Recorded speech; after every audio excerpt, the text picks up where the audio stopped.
Hello, everyone. Welcome to Ceci Truman Live. This show will be starting in just a few moments, so stay tuned. And if you're seeing this on social media, please like, share, and follow. For more information, go to trumanforcongress.com.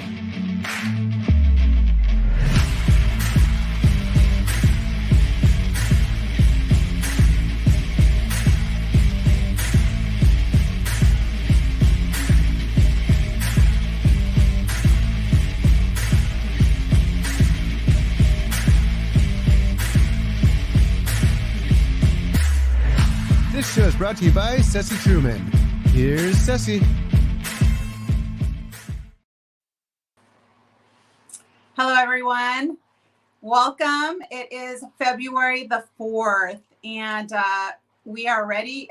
Second month into the 2024 election year. There's so much going on across the country, whether we're talking federal, the presidential race, and state races, and also on the local level. Here in California, there have been many parental rights issues happening. Parents have risen up. Mama bears and papa bears have been showing up to the school boards on behalf of their children. And this all began after the 2020 shutdown, when kids were under masks and in front of the computers. Parents started watching what their kids were learning, and this woke the parents up. So today we have two very special guests, and we will be talking about a new ballot that is out. We need signatures for this ballot, and this is called protectkidsca.com. We have two very special guests. One is Erin Friday. She is an attorney. She's been on the forefront fighting on behalf of the state of California regarding the state transgendering children without parents' knowledge or consent. We also have another very special guest named Yvette Corkrean, and I hope I'm saying that name correct, Yvette. I apologize if I'm not. And she is a candidate for the California State Senate representing District 11 against the incumbent Democrat Scott Wiener. So welcome, Yvette. Erin will be joining us later on. Thank you very much for having me. I appreciate it. Absolutely. So Yvette, you are a nurse. That has been your occupation. What made you want to step into the political ring? I know you are a fighter. What was your journey to fighting politically? Yeah, so I'm a mom of two teenagers, and I'm a registered nurse. I've been a nurse for 25 years. I'm a longtime resident of San Francisco, about 25 years as well. And I have seen the steady decline of my city and our state. I got involved several years ago, kind of at the local level. I got involved with the San Francisco Republican Party, also volunteered to recall the district attorney, Chesa Bowden, as well as our school board members. And that just kind of got me a little bit more involved. And I think when our state, our nation, and the world got shut down, seeing our freedoms stripped away from us one by one, being censored. Now here in San Francisco, especially here, yes, no one is safe in any neighborhood at any time of the day. That's, I would say, kind of what also helped put me over the edge. Yes. So for me, it's three things. It's, the shutdown, our safety, and our children, because we're seeing this assault on our children in the schools, our parental rights being stripped from us. They're just slowly taking from us one by one. And what I'm seeing is people don't really see it or realize it until they're personally affected. And once they're personally affected, it's like, oh yeah, something's going on here that shouldn't be going on. Exactly. And I had the same experience. People have asked me, why am I running for Congress in California?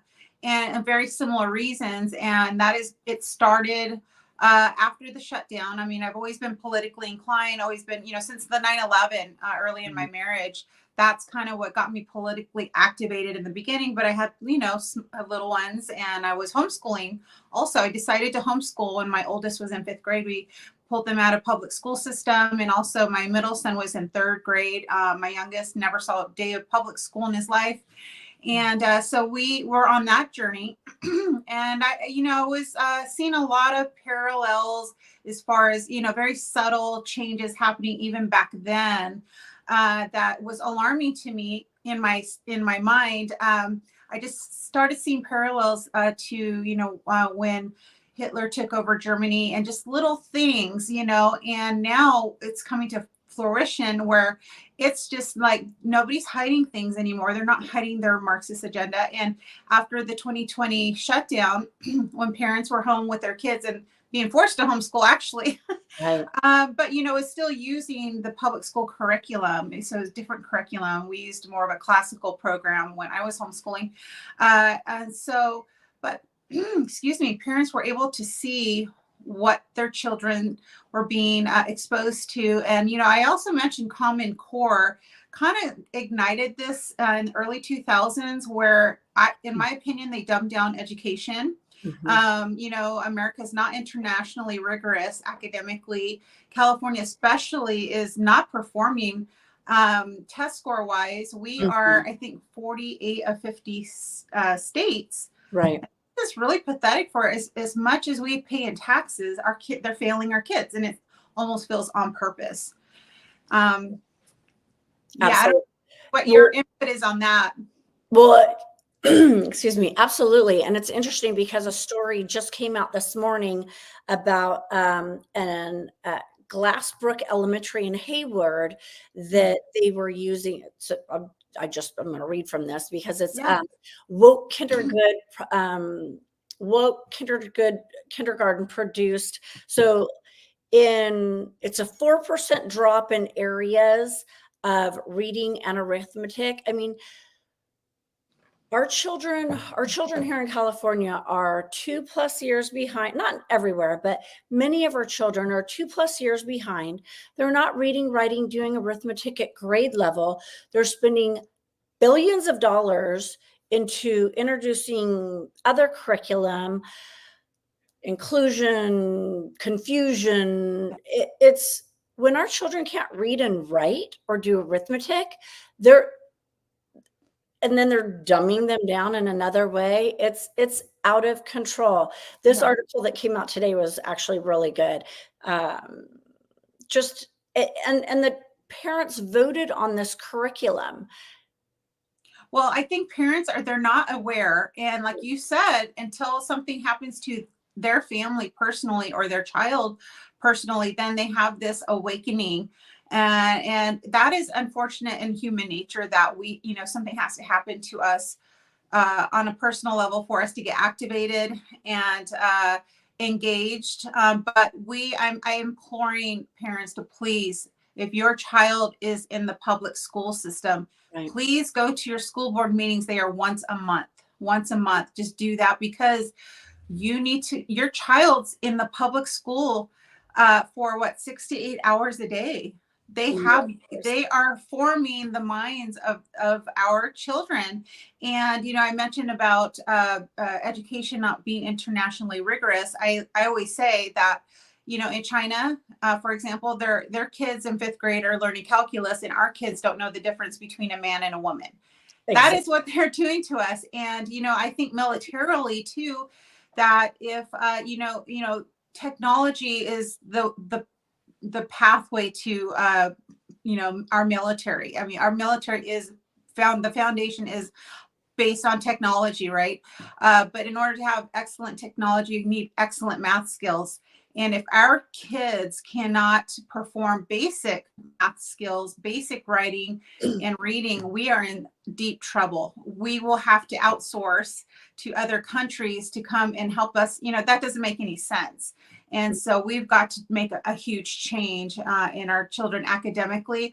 The school unions and these, especially in California, all the very left, liberal. I always tell Democrats, hey, you know what? You may not be a Democrat any longer because the Democrat Party has left you. Yeah. They are now communist and they're very far radical leftist, and they are not hiding it. So I say, you know, you might want to reconsider something else and voting a different way, because they're failing us economically. They're failing our kids, you know, educationally. These policies are not working for us around the world. So we need to do something different. But of course, today the subject is our kids. Yes. Well, yes. And I mean, I love the idea of the money following the child. So I support school vouchers, school choice. I think somebody had told me in Arizona, $17,000 follows the child.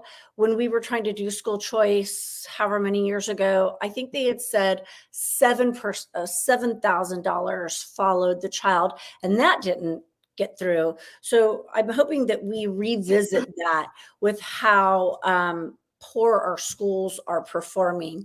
And, you know, I think we have some amazing teachers, but it's the school boards, it's the higher level that are then changing it. Erin's actually texting us here. Yes, I saw that. Okay, she's in. Good. There she is. Welcome, Erin.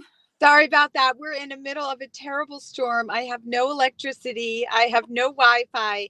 And so I'm sitting in my car in front of the hospital and stealing their Wi-Fi. So I'm so glad you still joined us. Thank you so much. Thank you. I did introduce you. Yvette and I just cut Yvette off because she was right in the middle of saying what she was saying. But we were just talking about how California schools are failing our kids. You know, we're taxed the highest here academically. We're not internationally rigorous here. And, you know, this is frightening because military requires excellent math skills because of technology. And if our kids can't perform basic math skills, basic writing and reading skills, then we're in deep trouble. You know, we will have to outsource to, you know, what are we going to do? We're going to outsource to the countries to defend our country? That doesn't make any sense. So, but Yvette, I cut you off. What were you? You're right in the middle of telling us something. Oh, just talking about, you know, having other options than it's not all of our teachers' fault. I think we have some very great teachers, but then there's some who are a little bit more extreme, pushing an agenda. So pulling your kid out of school, out of the public schools or private schools that are pushing a particular agenda, and having the money follow the child is something that I definitely support. Likewise, yes.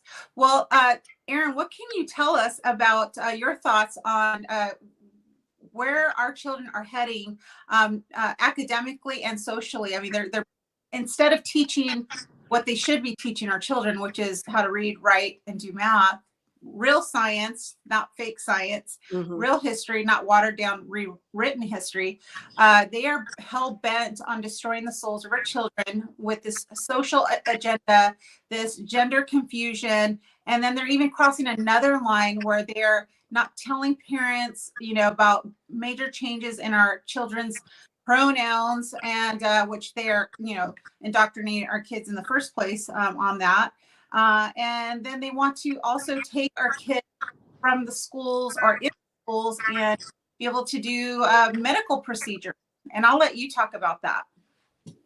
Yeah. So our public schools are no longer, I wouldn't even call them schools. They're indoctrination institutions. I just heard a story in Northern California about a school teacher going to third grade classes and talking about his new club that would be for boys who crush on boys and girls who crush on girls. Now we're talking third grade here. One of the classes is a 3-2 split, so there's second graders in there. And this teacher is doing it and holding the club at lunchtime. And so that, of course, is, according to the CTA, the California Teachers Association, the sweet spot, the spot where you can hide from parents what you're doing to their children at school. Currently, we have a superintendent of schools, Tony Thurman, who delivered all these free transgender books from Trans Nation, donated by Trans Nation to women out of LA who transitioned their children and now want to spread that forward. He went to a school in Richmond, one of the poorest school districts in the state. And 90% of these students are Black and brown kids. And they have a 19% proficiency in math and English. And our superintendent of California schools went there and proudly distributed free transgender books. So he doesn't care about the education of our children. He cares about indoctrination of our kids. And we know, because it happened to me, that school counselors are having counseling sessions with our kids, 12 and above, in secret. We won't know if they're missing math class to go see this indoctrinator. We don't know if they're going 3 times a week, whether that school counselor is pushing that child into a transgender identity, because this is not organic. Right. Children are not born in the wrong body. Mm-hmm. They wouldn't even have words for I'm born wrong or I could be transgender unless our schools were giving them these words. I'm older than both of you. 15 years ago, nobody heard of a transgender child. This is a made up term. Nobody had a gender identity. We got out of bed. We were who we are, put our clothes on, and went off to school. There were no options with, now there's an infinite number of genders, and this is getting pushed at our schools, and our children are suffering immensely. Schools are the pipeline for the medical community. Once a child is socially transitioned by the second set of adults that are important in a child's life, teachers, then getting a child out of this mindset is really difficult, and parents won't even be the wiser. There are some parents that go to graduation and they hear a child's name be called out and they see their child walk across the stage and they are gobsmacked. They had no idea that their child was going by a different name at school. And now the child is 18 and they can get their own medicalization, walk right into Planned Parenthood, no questions asked, and walk out with syringes of testosterone or estrogen that, of course, causes sterility and all sorts of medical issues. So it starts at the schools. And there are some good teachers out there, but I'll tell you, Yvette, I don't have time for the good teachers that are standing there silently. Yeah. They need to speak up. So you're not a good teacher if you're just going along and getting along. Mm-hmm. No, there are lawyers that I can connect them to, because I'm also a lawyer, who will take their cases if they are fired because they won't indoctrinate a child. So everyone needs to stand up, and they need to stand up now and proudly, because this is our moment in time here. We're running out of time. 25% of kids now are saying that they're some part of the LGBTQ, and mostly trans and non-binary. These are alarming numbers, and they're just, again, feeding the medical community. Yeah. Follow the money. That's right. What I always say. Follow the money, whether it's that social agenda, and it is gender confusion. And like you said, nobody 10 years ago, even before COVID, woke up and said, oh, I think I might be, it's because they're being told, they're being indoctrinated, and shame on these people. What adult wants to talk to children regarding sex? I mean, that's very perverted. That's very evil. It's not, no, we used to have laws, registered sex offenders, you can't be within 1,000 feet of a school. And these very people are in the school teaching children now. They are weeding out that's a good point that you made about, the good teachers being quiet, because this is war on our, they do need to speak up. We all have to have a soldier's heart, but they are being replaced by these very far radical leftists. And Erin, can you briefly share your story about how you got activated? I know you have a personal story with your child. Can you share that? Sure. just, briefly, it started in 7th grade when my daughter went to the sex ed curriculum at her public school, a school that I knew all the teachers by name. I wouldn't think for a second that these teachers would be nefarious or teach my daughter anything that's not scientific. But they brought in a third party. The third party came in and spent an entire hour talking about all these different genders. You could be born wrong. The doctor could have made a mistake. You don't like your period. You might be a boy. And every one of her classmates that came over to my house, 5 out of 5, picked a new gender. None of them wanted to be, white girl who likes boys, because that's not cool. It's not interesting. And that seed was planted. And then over COVID, when she was locked down, stuck in her room, living in a fantasy world on the computer, she moved along she started pansexual, then moved to lesbian, and then landed at trans. And when I called the school, because I heard them calling a male name, through the computer in class using he, him pronouns. And I called that school and I said, what do you think you're doing? Not knowing, because I'm a Democrat. Like I read the New York Times. I had no idea this gender stuff was going on at our schools. Clearly, just oblivious. And I called the school. And once I told them, I'm the mother, you don't get to make these kinds of changes. A few days later, I had Child Protective Services at my house. I had the police at my house. And it was, and mind you, this school had never met my daughter because it was COVID. This was 9th grade. She never even stepped foot in that classroom. Wow. They couldn't tell me one fact about my daughter. I asked them because I said, what do you know of her? Name one thing about her. And they couldn't answer the question, but they changed her name and changed her gender identity, and concretized, this false narrative. And actually, can we back up just a little bit? What is a transgender child? It's a child who believes that they were born wrong. Everything is wrong with them. And then the teachers agree, you are wrong. Everything's wrong with you. Your whole body is wrong. You were born wrong. What a horrible, terrible thing to say to a girl or a boy going through puberty, already uncomfortable in their bodies, and say, you're wrong. You talk about a hateful movement. This is cruelty. Yeah. It's wicked. It is.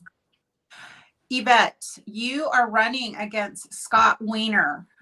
Tell us about your opponent. Tell us about the legislation that he's pushing on our little ones. Well, not only is he pushing this specific issue on them, he is harming our children in our community in the sense that we'll talk specifically about Senate Bill 145, where he has decriminalized sex with minors.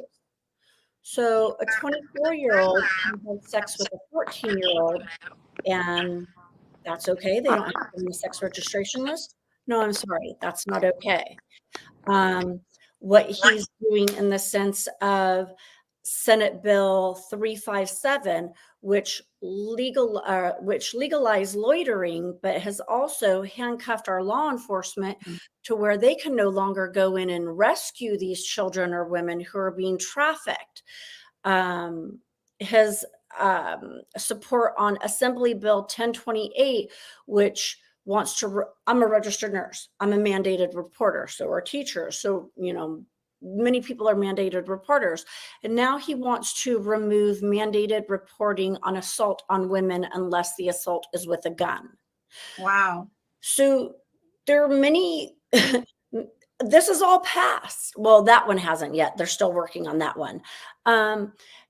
But they craft up this legislation, they make it look real pretty, and then none of us know the deeper, darker side of this.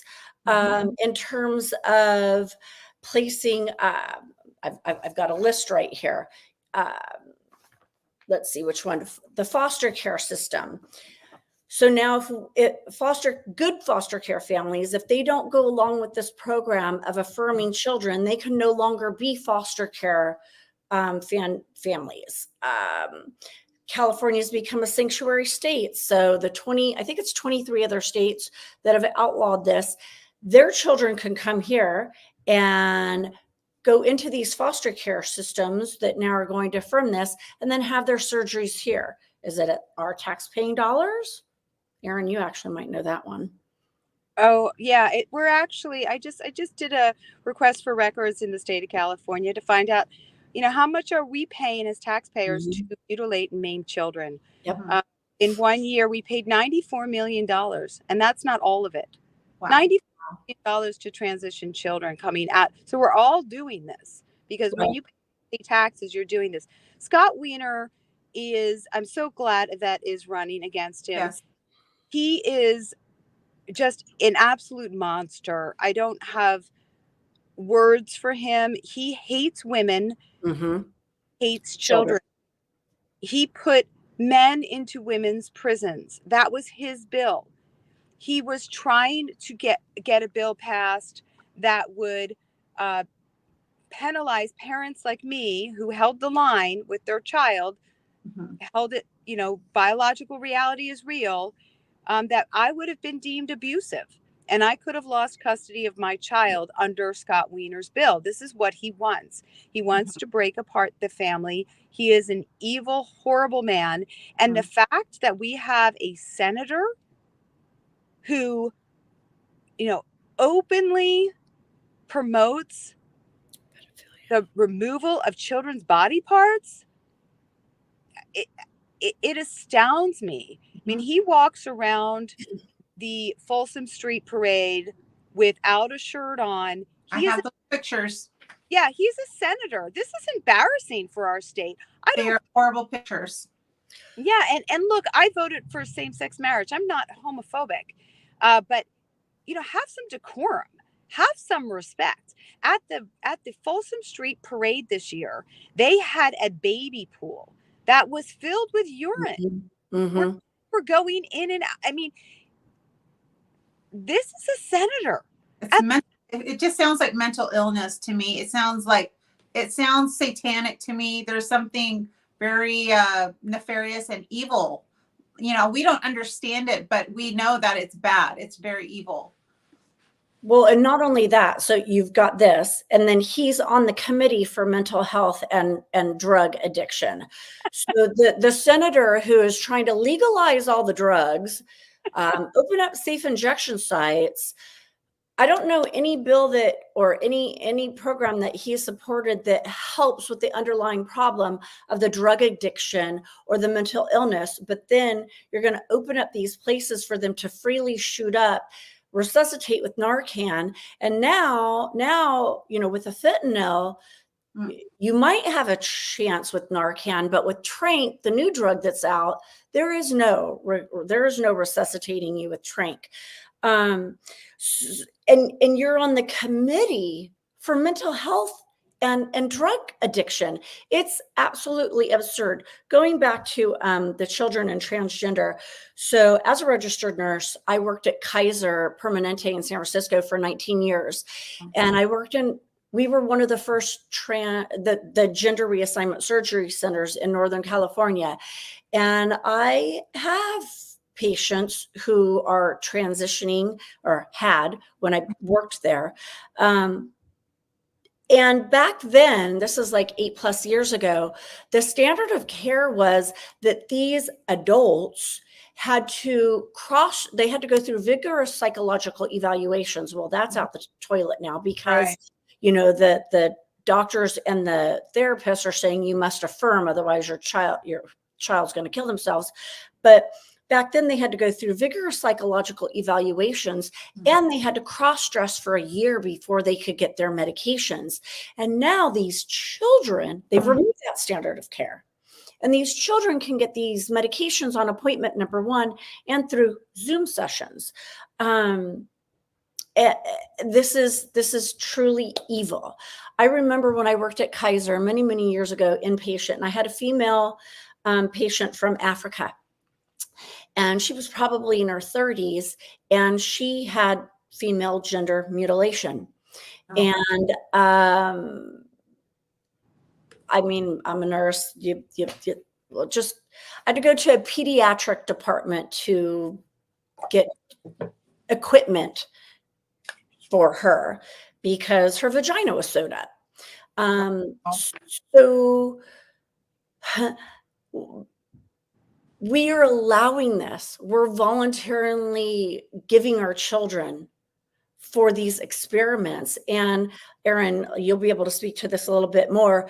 You know, the insurance companies, they're gladly, and the doctors are gladly taking these children and experimenting on them in some hospitals or facilities, giving them both a penis and a vagina.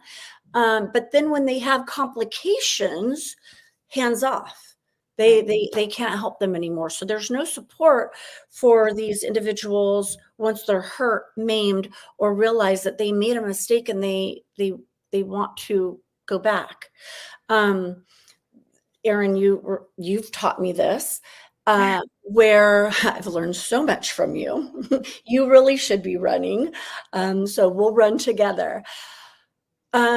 With these children who are gender confused, 80% of them, if untouched, meaning not socially, chemically, or surgically transitioned, 80% of them become comfortable within their own body in time.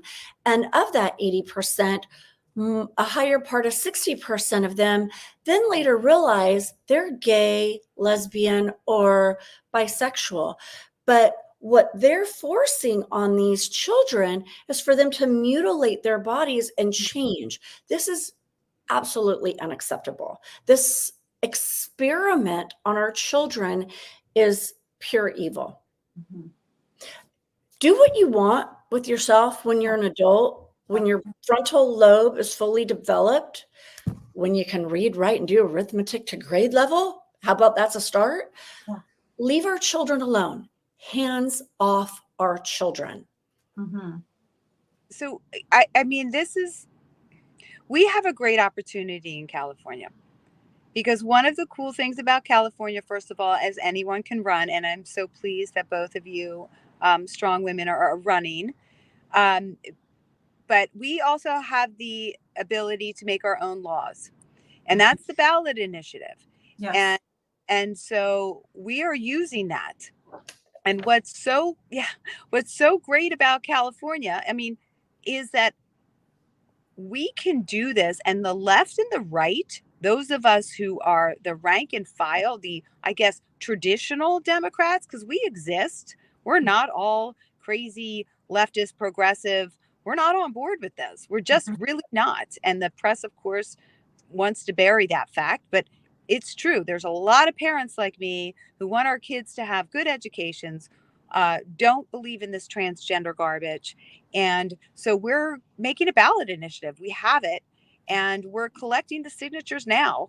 We have to collect 550,000 ballot signatures, and we can get it on the ballot, and we can ask the voters in California, are you okay with a 13-year-old getting her breasts removed? Because that is happening in our state. Are you okay with that? Because I'm going to guarantee you 90% of Californians are not okay with that. Are you okay with schools lying to parents about their children's gender struggles? Because this is a mental health issue.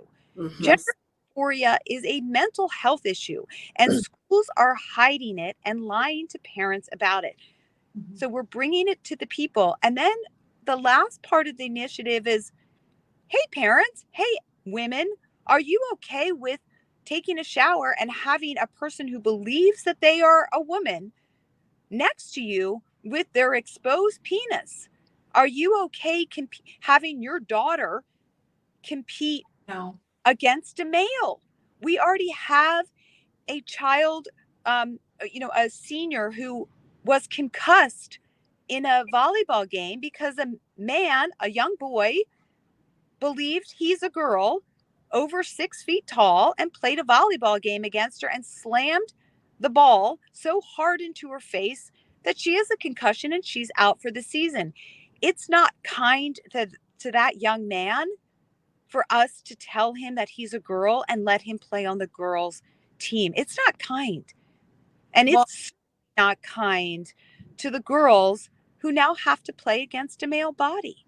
So Mhm. we can vote on this if we get it on the ballot at protectkidsca.com, and stop this madness, because I'm really sorry to say the Republicans in our legislature right now, and even the congressional members, are not doing enough. Right.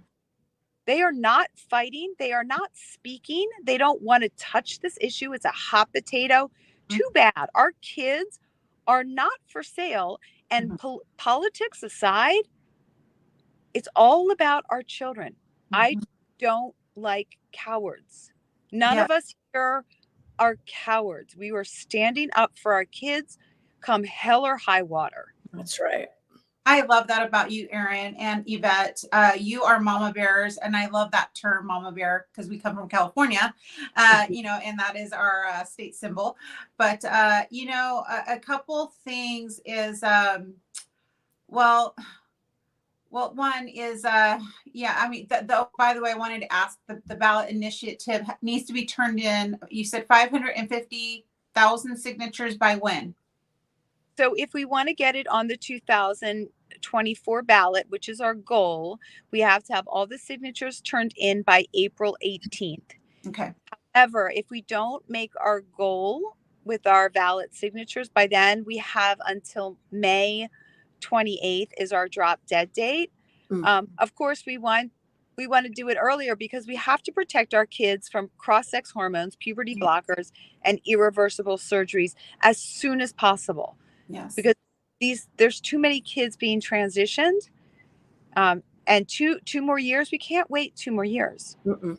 Mm-mm. No, so I don't know if I shared with you, I homeschooled for 15 years. I pulled my oldest son out of school when he was in 5th grade, and my middle son was in 3rd grade, just because there were some things that I saw I wasn't happy with. So I thought, let's try the homeschooling thing. I knew a couple of families. My youngest son never saw a day of public school in his life. And I graduated all 3. And I say that because I say, you know what, it's an option. It's a financial sacrifice. It's different. We are conditioned to, take our kids to public school, but there is someone who quotes that if 30 to 40% of families will homeschool as an option, that we could very well bankrupt the school unions. If we did that today, we could bankrupt the school unions tomorrow. And I just feel like something drastic has to happen, because everything that we're talking about, you follow the money, whether it's these medical procedures, whether, it's just these bureaucrats and these people that are, in the school unions, they only care about themselves. They do not care about our children. Parents care about their children. We are the ones that love them. And we are handing them over on a silver platter for these people to destroy their minds and their hearts and their souls. It's our responsibility to save our children. And so I love you both for what you are doing. And, I'm a Republican, you're a Democrat, but we have the same heart for our kids. And and that's what we all should be doing. We should be uniting under that. I feel like most parents don't know what the heck is going on in the school. They're so left in the dark. And I think that is done purposely. And so we are trying to get the word out. I shared with Erin an idea that I feel like we need neighborhood school, captains per neighborhood, so that we can get information out in your neighborhood. If we had one person per neighborhood in all these school districts, we just got to get parents more informed. They got to get really mad. They've got to get upset at what is happening. And I say, if you're going to homeschool, still go to the school board meetings, still fight for other kids, because they need a voice too. And I just feel like parents, have risen up, but we need more. It's just what we have. It's just not enough. We need more activation. And California does lead, whether it's bad or good, we lead the nation. And the saying is, so goes California, so goes the nation. And so here we're in the hotbed here, and we are, rising up to fight. And I love what you said, Erin, about not being cowards, because And I tell this to, I'm a Christian. I tell this to the people in the church. You know, God says that's an abomination. Do not be a coward. We need to stand up against evil. And, you know, also the Bible talks about being salt and light of the earth. Well, salt is a preserver. It preserves things that are dying. And yes, we know that things are really bad around us, but we are supposed to be that force that pushes that. And we should be protecting our kids. That should be our heart. And we, you know, we have to have the heart of a soldier. A soldier is willing to go into battle and die. And, you know, I'm not asking to die, but we have to have that fierceness about us, you know, to protect our innocent ones. And anyway, I just love that. So back to protectkidsca.com. What can people do? They can download from home, they can download the forms and have 10 friends sign it, right? Yes. Thank you, Yvette. So there's a QR code, Protect Kids. There's on the, well, Erin, you go. This is your. Yeah, on the website, it's really easy. You can go to the website and you can download the petition, and you have to then send in your wet signature and follow the directions perfectly. You know, take your time, and 68 cents, the cost of a stamp, you can send it in. And really collecting signatures is easy. So people shouldn't just do their own household. I know, Yvette, you've been collecting tons of signatures. I've collected tons of signatures. In fact, over the weekend, we collected probably 700 signatures in a 2-day event. And so it can be done, and it's both Democrats and Republicans signing this, independents. And it's the only way we're going to return California to be the golden state, because homeschooling is good, but here's the problem with it. Not everyone can afford it, and not everyone can do it. And so even though it's a really good option, the people that are going to be left at these public schools are going to be the most vulnerable kids of all. They're going to be the immigrant children. They're going to be the children whose parents don't speak English and don't, you know, working 2 jobs and don't have the ability to look at their child's homework and see what's at the curriculum and trust the schools. And they're going to be the victims of all. So the Democrat Party, who says that they are the party of immigrants and the party of kindness and equity and inclusion and all those buzzwords that they use, what they're doing is they're actually stepping on the heads of the most vulnerable of people. Like I said, you know, Tony Thurman went to a school where it's 19% proficiency. He went after the kids who are already behind the 8 ball. Kick the fat kid is what he did. And so we have to, you know, we have to protect our kids first and understand why people homeschool, and I'm all for it. And I love what you said. We have to keep going to the school boards, get on the school board. And we have to educate those parents that you know, have no choice but to be at the public school.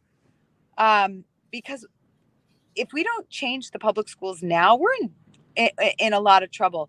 The CTA is the most powerful lobby group in the United States. They wield so much power in the state of California. They wield so much power. We need to disembowel them. Teachers, you do not have the California Teacher Association. They don't, and teachers do not, that's not the only teachers association out there. Teachers need to starve them.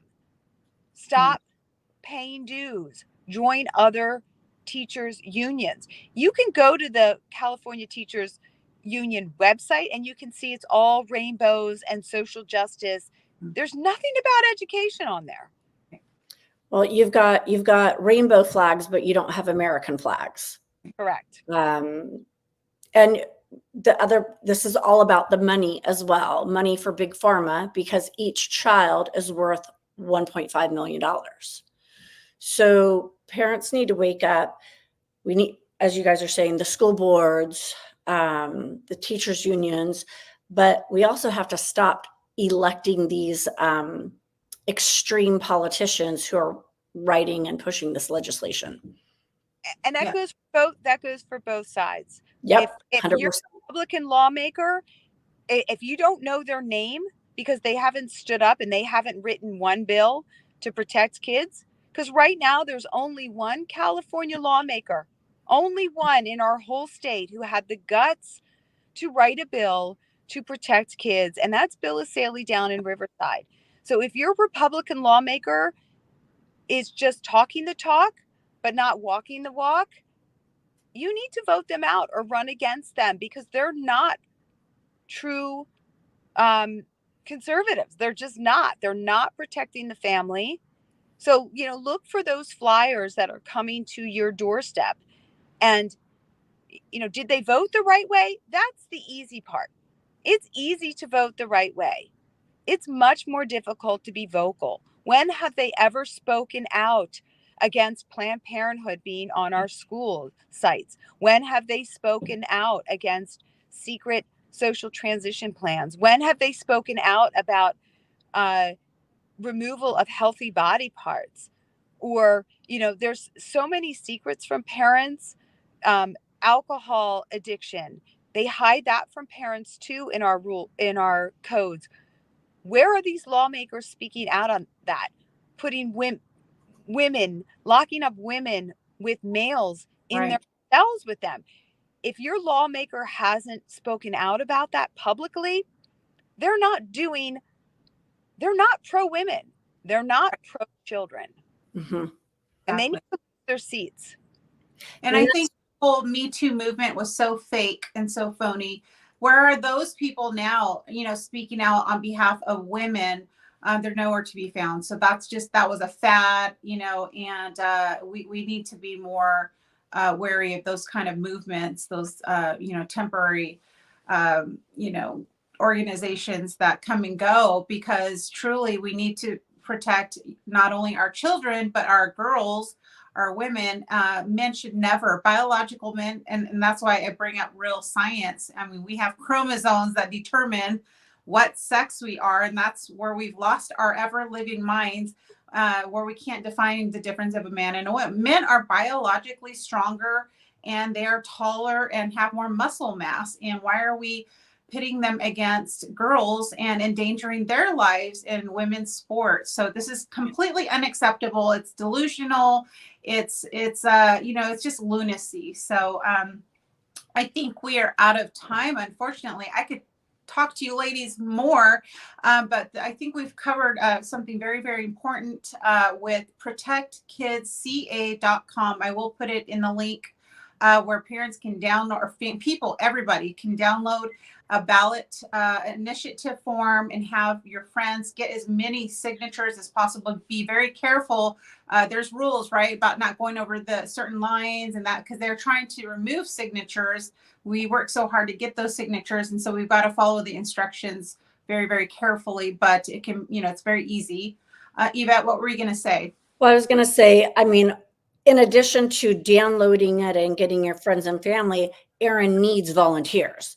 Erin needs an army behind her to help get out there and do this. I mean, I literally have mine here, and because we know how crazy California is, I've got a plastic folder around it so people can't go out of the lines, because we can spend all the time getting these signatures, but if they go out of the line, it nullifies it. So, Erin, how do they get a hold of you to volunteer for Protect Kids? So they can go to info@protectkidsca.com, and then I will be alerted that we have volunteers. And look, once somebody signs up to be a volunteer, I send out calls to action. And these are, like I did one this weekend. There was a guns show in Vallejo, which is kind of comical to me because I'm not pro-gun at all. But I went, and that's where we collected 500, 600 signatures. And we had a whole team of volunteers walking around. And there's car shows, there's walks for life, there's children's sporting events. These are all great places to collect signatures. Churches, mosques. There's an endless number of places where you're going to collect signatures really easily. And I do something as silly as this. I drive around with my petitions. And when I go pick up dinner, I ask the people who made my dinner if they would sign. So far, nobody has said no. Um, What is the pitch? What do you tell them in that brief? You only have a minute to explain it. Okay. So the elevator pitch is different. So when I'm talking to men, they very much understand the sports aspect of it. Hmm. So we were at the 49ers game, and all I said, I was kind of tongue in cheek. I'm like, I bet you know what a woman is. And of course they laugh. And then I say, hey, we want to get men out of women's sports. Will you sign my petition? And they're going to sign it. They get it. They very much understand it. And for somebody who is walking around with children, they understand the sex change issue. So you say, do you think it's okay for kids to decide to remove their body parts, go on experimental drugs? And so they'll sign it. So there's just I used different elevator pitches depending on who I'm speaking with. The hardest people to talk to really are the young women. They are somehow buying into this. I don't understand it. Well, they're falling for the kindness aspect. They really believe that they're being kind because, look, that's how we are. Women or men are different. Yeah. We know this. And so we like to be liked. We like to be accepted and be kind and be looked at as loving human beings. And the other side has pitted this as it's hateful not to let a child do this. It's hateful not to accept a man in a female space. They have tricked this young generation of girls to accept this. Do they really?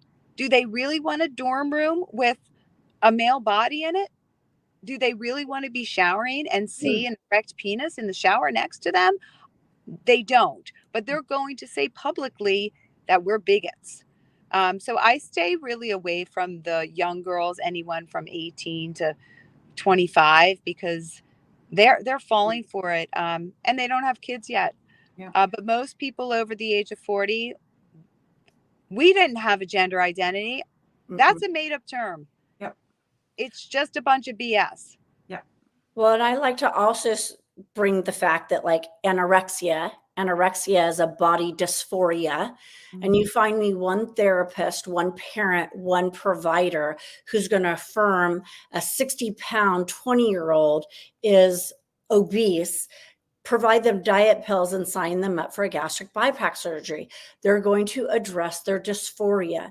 So these children who are being purposely confused in the schools and indoctrinated, we need to stop that. I love that example. That is perfect because that is essentially what we are doing to these kids with the whole transgender confusion. And a provider that prescribe diet pills or sign them up for gastric bypass surgery would lose. That's malpractice. They would lose their license. So I hope the laws change. In other states, the laws are changing to hold these providers accountable for malpractice when these children who become adults then realize that they hurt their body and they shouldn't have. That's right.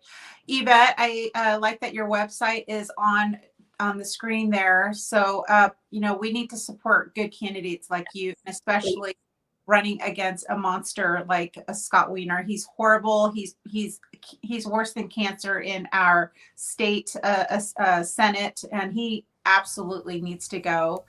And then Erin, you said it was, repeat your website or how people can get in touch with you again.